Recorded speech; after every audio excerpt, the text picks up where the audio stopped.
Niliumizwa hata kusema kweli saa hii na ngoja x-ray. Maana nilifikiri ni jambo dogo, lakini hizo dawa nimechukua hazijanifaa. Maumivu yanazidi. Ibrahim Matumbo na mwenzake Twahir Abdul Karim.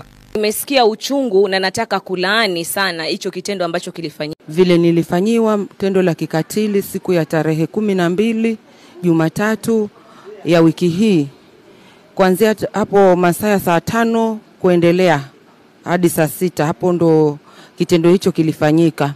Kitendo chenyewe ni kupigwa na waheshimiwa wenzangu wanaoitwa Ibrahim Abdi Athman, yule mheshimiwa wa Watamu Ward, alafu na huyu wa Shela anayeitwa Twahir Abdul Karim Mohamed. Niliumizwa hata kusema kweli saa hii na ngoja x-ray. Maana nilifikiri ni jambo dogo, lakini hizo dawa nimechukua hazijanifaa. Maumivu yanazidi. Sasa maoni yangu yalionekana kukinzana na ya wale wengine pale. Wakati Ibrahim Abdi Matumbo akiongea, ambaye leader of majority, alikuwa anaongea kuhusiana na wale wengine wanaolalamika, akisema ni kwa nini muda huo wote wamekuwa wakipitisha bajeti na hawajaleta malalamishi. Sasa kwa kuwa mimi nimekaa karibu naye na najua ukweli wa mambo vile yalikuwa yakienda, nikamwambia, si hata wewe unajua miaka 2 hawa watu wamekuwa kilalamika na hakuna mabadiliko. Sasa ukisema wamenyamaza, hii leo ambao umetuleta hapa ndio sauti yao sahihi. Hii si sauti ya speaker mseme ni vita vya ODM. Hakuna vita vya ODM hapa.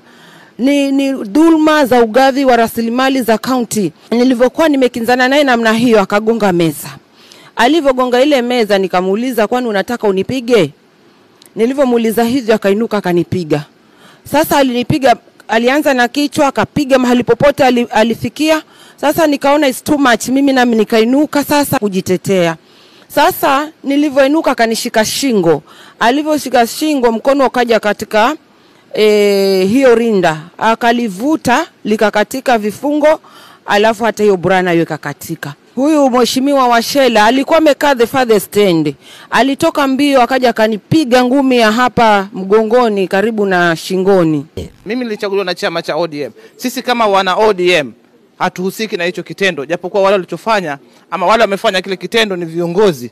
Ukiangalia ni majority leader anatumiwa, na ukiangalia ni deputy whip wa ODM. Wamefanya kama wao, na watu wasitumie chama cha ODM ili kuweza kuficha maovu yao. Sisi hatukubaliani na matatizo ama mambo kama hayo ya kudhalilisha wamama katika hili bunge na mahali popote. Kwa hivyo mimi nataka niambie serikali yetu ya county, mheshimiwa speaker, wale ambao wako katika bunge hili na waheshimiwa, mheshimiwa clerk, tuweze kuchukua sheria na tulani hiki kitendo, kwa sababu sio vyema. Mheshimiwa Elina ameumizwa. Nimesikia uchungu na nataka kulaani sana hicho kitendo ambacho kilifanyika. Na nataka hii ilaani iwe ni kwa Elina ni mwanzo na mwisho. Yale tuliyosikia na yale tunasikia juzi ambao pia tunayafanyia utafiti. Yale ya kwamba kuna waheshimiwa walipigana ambao siwezi kuyathibitisha kwa sasa, kwa sababu tunayafanyia utafiti tuweze kuyajua na tuweze kuchukua hatua zinazostahili kisheria za kibunge.